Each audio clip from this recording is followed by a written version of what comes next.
Om Deddy nanya kepada Buya Rozi, Hamas itu teroris atau bukan? Ya, terus apa jawabannya? Jawaban Buya ini, dia mengatakan itu bukan kapasitas saya, itu bukan bidang saya untuk membahas masalah Hamas teroris. Keren itu. Bagus banget.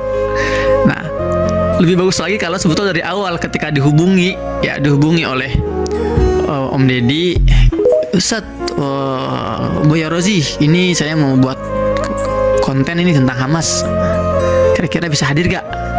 Nah, lebih bagus kalau saat itu dilempar pertanyaan itu atau tawaran itu langsung jawab, oh Mas Deddy, mohon maaf, saya bukan bidangnya. Itu lebih keren lagi. Ya.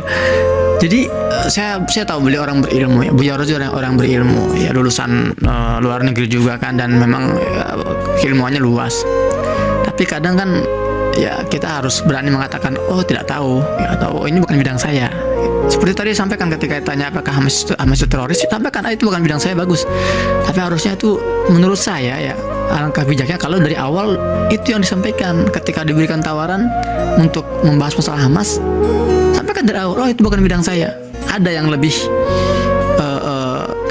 capable, ada yang lebih paham masalah itu. Apalagi kan Bang Deddy kan, ya Om Deddy ini kan banyak sekali kan relasinya, ya, para pengamat tentang Timur Tengah atau sejarawan paling tidak, ya paling tidak kirim sejarawan lah. Karena kalau yang ditanya itu bukan di bidangnya, sama-sama aja Om Deddy juga bisa aja cari di referensi yang tersedia tentang Hamas, tentang perkembangannya, ntar sampaikan di podcastnya gitu kan, solo gitu loh, ya, monolog gitu, bukan dialog, bisa aja gitu loh. Sama aja kayak misalnya Om Deddy ini nanya ke tetangganya yang tukang sayur misalnya kan, Pak, Bapak jual sayur ya? Oh iya Pak, datang ke podcast saya untuk bahas masalah Hamas. Nah kan itu bukan bidangnya, tukang sayur itu, ya, kalau bahas masalah kol atau timun, mungkin tukang sayur mantap itu gitu kan. Nah, jadi ketika pembahasan ini dibahas oleh orang yang bukan bidangnya, akan banyak blunder. Ya terutama ya Buya Rozi, ya, mohon maaf ini ya. Kan Buya Rozi pernah dalam video yang pernah saya respon juga, ya, Buya Rozi kan sempat mengatakan bahwa gerakan HI ini membolehkan membunuh orang yang tidak seideologi dengan mereka. Itu kan, itu ada jejak digitalnya, dan saya sudah tonton video fullnya dan saya sudah komentari juga. Harusnya alangkah bijaknya Buya Rozi ini klarifikasi dulu masalah itu, jangan membuka statement lain, ya, sebelum itu dikelirkan dulu. Ketika mengatakan bahwa gerakan HI ini memperbolehkan membunuh siapapun yang berselisih ideologi dengannya, itu dikelirkan dulu. Ya, kalau emang benar, sampaikan buktinya. Kalau memang ternyata nggak benar, minta maaf, sederhana aja. Oh, saya minta maaf, itu ternyata saya salah informasi dan sebagainya. Itu biar bijak, itu biar warga juga, masyarakat juga teredukasi. Kalau saya punya buktinya, kalau misalnya mereka tuh nggak seperti itu. Karena di Gaza ini ada ratusan ribu warga yang bukan dari HA, tapi mereka nggak dibunuh. Ya, orang-orang Fatah di Gaza ini hidup normal, biasa, sholat di masjid yang sama, kuliah di kampus yang sama, nggak ada yang sampai dibunuh seperti itu, nggak. Itu dulu satu poin, sebaiknya itu diklarifikasi dulu, ya, kebenarannya atau tidaknya. Karena kalau itu ternyata hoax, tidak benar, dan sudah terlanjur keluar dari lisan, ya, ustadz, dan itu sudah tersebar sana sini, itu hati-hati, itu namanya dosa jariah, itu menggelinding seperti bola salju. Dan antum lebih paham lah, saya nggak perlu ingatkan masalah itu, antum lebih paham masalah ini, ya kan.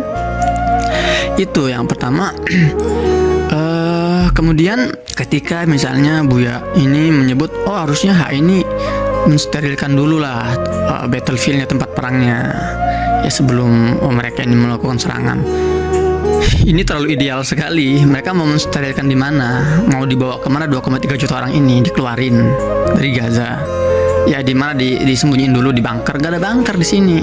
Mau dikeluarin semua, berarti itu malah menjawab impian dan cita-cita musuh, ya, orang Z itu, Zionis. Karena penjajah ini sangat mengimpi-impikan hal itu, agar warga Gaza ini keluar semua dari Gaza, agar mereka bisa kembali mencaplok.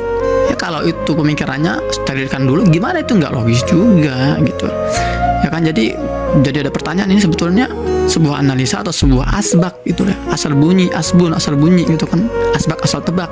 Kemudian juga hal yang mau saya kritisi adalah halusinasi yang melompat-lompat ke depan, ke jauh sana, ke belakang. Ya kita sekarang fokus dulu deh, memerdekakan Palestina itu adalah amanat konstitusi kita. Ya, dalam pembukaan UUD 45 itu nggak perlu sangitin lagi lah bahwa Indonesia ini memang negara yang berdiri ya menantang kolonialisme. Kita fokus di situ dulu, fokus bagaimana memerdekakan negara yang terjajah dan menghapuskan penjajahan dan kolonialisme, itu dulu fokusnya. Adapun ntar setelahnya bakal ada konflik internal antara dua gerakan internal Palestina, itu mah nggak usah dibahas sekarang. Kok malah fokus hal-hal yang ya jauh di belakang sana. Sementara kita malah buyar fokus perjuangan kita membebaskan Palestina. Ini juga jadi catatan penting sekali. Jadi terlalu jauh imajinasi kita, terlalu besar halusinasi kita ini. Jangan juga. Dan saya sudah sering menjelaskan di berbagai konten saya. Mungkin ya konten saya jelek kualitasnya, jadi mungkin enggak level untuk didengar oleh Om Deddy atau oleh Buya Rozi ya. Siapa sih saya sampai kata-kata saya harus dengar gitu kan. Tapi saya sudah berkali-kali bahas masalah persatuan antara kedua gerakan di Gaza ini, H dan F ini, itu sudah banyak kemajuan, sudah. Bahkan yang sekarang bertempur di Gaza ini bukan cuman sayap militer gerakan H, bukan. Sayap militer gerakan F pun itu bertempur di sini, namanya Brigade Syuhada Al-Aqsa. Itu mereka juga bertempur melawan penjajahan. Oke lah, jalan utama gerakan F ini adalah perundingan, ya betul, dan itu harus kita apresiasi. Sementara gerakan H ini adalah perlawanan, ya itu juga harus kita apresiasi. Dua-duanya saling melengkapi. Dari situ kita melihatnya. Jadi bukan kita malah membentur-benturkan antara dua gerakan ini, enggak. Perlawanan perlu, perundingan perlu, seperti itu. Dan mereka juga saling respect. Ya, jadi di Gaza ini yang sedang bertempur, sekali lagi, bukan hanya sayap militer gerakan H, tapi sayap militer gerakan F juga bertempur, dan itu diketahui oleh pimpinan tertinggi mereka. Ya, Mahmud Abbas, mereka tahu. Itu dong harusnya yang kita bahas, bahwa ada persatuan di sini. Jangan kita malah mengungkit-ungkit perpecahannya yang menimbulkan pesimisme gitu kan. Ini bermasalah, jadi ini tidak mengedukasi ke depannya. Seperti itu kan. Dan poin terakhir yang ingin saya sampaikan, harusnya kita lebih fokus pada masalah kemanusiaannya di sini, bencana kemanusiaannya. Ngapain kita malah membahas berjam-jam masalah haknya, sejarah haknya, kemudian taktik perangnya atau resikonya. Ya, dari 1 jam 7 menit itu saya lihat loh, kok malah jarang sekali mereka membahas kebiadaban Zionis itu.